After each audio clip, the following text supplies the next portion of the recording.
There's such a thing as legacy admissions, which means if your parents went to Brown or Harvard or you know, UP, you can go. But it's interesting because the idea of legacy admissions is racist in nature, and I'll tell you why. It started in the 20s to keep out upwardly mobile immigrants who had started pushing for admission to elite schools. Yeah. And I think that that is a very, very bad system, legacy. Why should your kid get in because you got in? Yeah.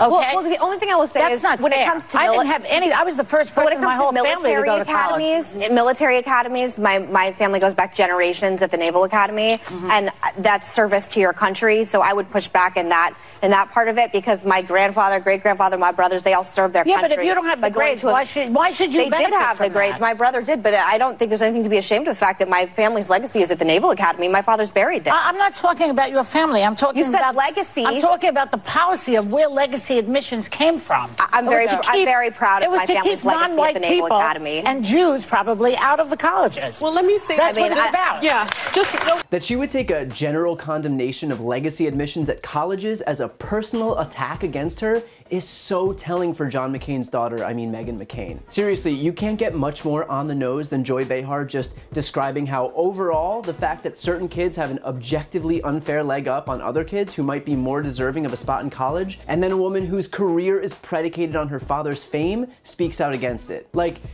maybe sit this one out. I mean, it's like asking Don Jr. whether Congress should be able to impeach a president. No?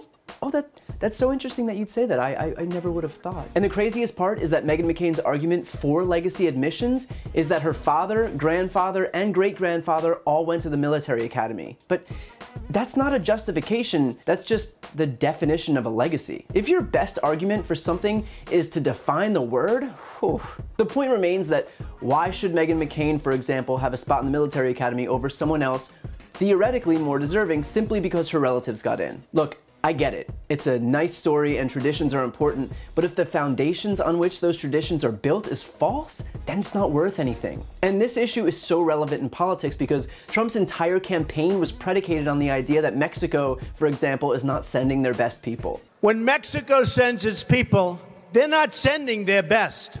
They're not sending you. They're not sending you. They're sending people that have lots of problems. And they're bringing those problems with us.